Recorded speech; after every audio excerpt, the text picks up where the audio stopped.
Achan was an Israelite man from the tribe of Judah, who lived in Joshua's time. Achan's story became known in the Bible especially because of his disobedience to God's command. And Achan's sin brought terrible consequences, not just to him, but to all the people of Israel.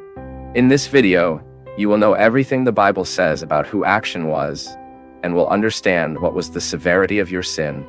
The Bible does not provide many details about the personal history of Achan. The only biographical information about it is registered in Joshua chapter 7 and verse 1, and says that Achan belonged to the tribe of Judah. But besides, we obviously know that the historical context of Achan's life was the transition from the pilgrimage of the Israelites through the desert to the conquest of the Promised Land under the leadership of Joshua. And Achan appears in the biblical narrative already involved in a terrible sin.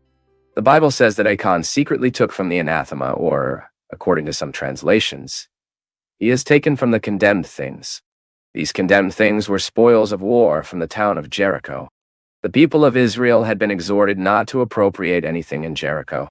In that context, the Israelites were serving as God's agents in the execution of their judgment on that city of Canaanites.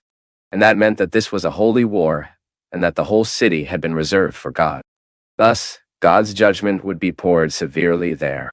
Therefore, all that was in Jericho should be destroyed, except for all silver, gold, and bronze, and iron utensils that should be collected. For they were consecrated to the Lord and would be destined for his treasure. And if an Israeli took something that had been condemned or consecrated to the Lord, he would make the Ariel of Israel cursed and attract the divine judgment. And that was exactly the sin of Achan. He coveted Jericho's treasures and took part of them to him. He hid, burying in the middle of its tent a Babylonian cover and a certain amount of silver and gold. Therefore, Achan's sin consisted not only in greed, but in theft of things that belonged to the Lord, either to destruction or to his treasure. But there was even more aggravating in Achan's sin, because in doing what he did, Achan violated God's covenant and involved all Israel in his disobedience. And this was clearly exposed in the consequences of his sin. And in order to better understand what were the consequences of Achan's sin, we need to keep in mind that Achan's sin at first was hidden. This means that Achan acted secret without the other Israelites knew. He appropriated what he should not, transgressed God's command, and was quiet. Meanwhile, Joshua sent some of his men to peek at the land of Ai to take it. The Israelite spies found that there was virtually no resistance in that city, and that the conquest of that land would be very easy. But they did not know that Israel was already under the wrath of God because of Achan's sin. And when the Israelites came to invade there, the few men of that place managed to defeat and chase around 3,000 men from Israel, and even killed some of them. That defeat was a very hard blow to Israel. The Israelites could not understand how they had won the very strong Jericho, and was defeated by Ai's weak resistance. And the answer to that was in Achan's sin. This means that the consequences of Achan's sin fell on the whole camp of Israel.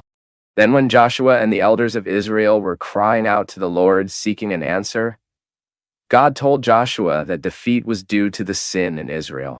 God also warned that he would deprive Israel of his presence if what was stolen was not eliminated. And then, following the instructions of the Lord, Joshua gathered all the tribes of Israel and thrown luck to find out where the hidden sin. And through this procedure, God designated the culprit. Perhaps Urim and Thummim have been used in this task to make known God's answer. We do not know. But in any case, luck fell on the tribe of Judah and was tapered until he reached the house of Achan. And when luck fell on Achan as soon as he confessed his sin, he acknowledged that he had given the loud, disobeyed to the Lord, and appropriate to what was not his own. Achan also indicated where he had hidden what he had taken. Then Achan and his whole family, along with his goods, were taken from the middle of the Ariel of Israel and stoned to death. Then they were burned and buried in the valley of Ari, and the holy wrath of the Lord was appeased. The punishment for theft in the Mosaic law was not death, but double restitution. However, in the case of Achan's sin, the situation was different. Achan violated the covenant of God and appropriated the things that were consecrated to the Lord, smugly placing them under your luggage. And this story of Achan also brings some interesting parallels and contrasts. There is a certain similarity between the sin of Achan and the sin that resulted in the fall of man in Eden in Genesis chapter 3. This is because the sin committed by Adam was the first of all sins of humanity. Already the sin of Achan was the first sin that the Bible records being committed by an Israeli in the Promised Land. In addition, in both cases, there is a great emphasis on the question of greed. Like Eden, the gift of God was rejected by the man who desired and appropriated what was forbidden to him.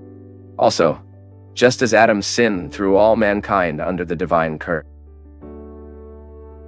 Achan's sin also involved the entire congregation of Israel.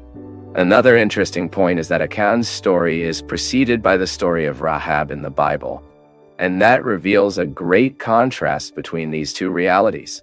Rahab, a Canaanite woman, found mercy in the face of God.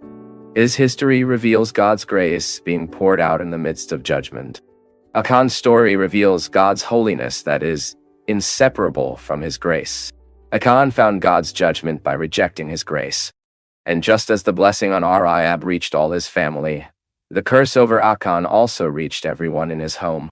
And if you enjoyed knowing the history of Achan and the consequences of your sin, leave your comment and share this video with someone else.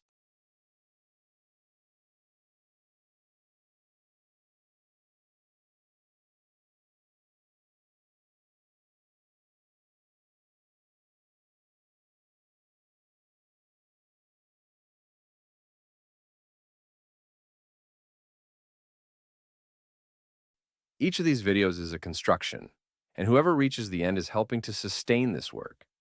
If this content resonated with you, leave a comment, share it, subscribe, and of course, give it a like. Also, take a look at the links in the description. There are more paths for you to explore. Thanks a lot, big hug, and see you in the next video.